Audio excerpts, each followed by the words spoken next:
السلام علیکم ورحمۃ اللہ وبرکاتہ۔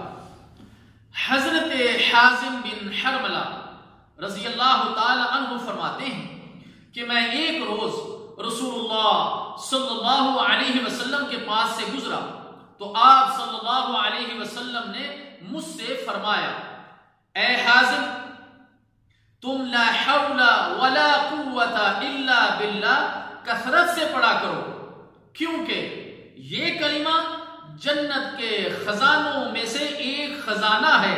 اللہ اکبر۔ اللہ تعالیٰ سے دعا ہے کہ اللہ تعالیٰ ہمیں بھی یہ کلمہ لا حول ولا قوت الا باللہ روزانہ کثرت سے پڑھنے کی توفیق عطا فرمائے۔ سنن ابن ماجہ۔ والسلام علیکم ورحمۃ اللہ وبرکاتہ۔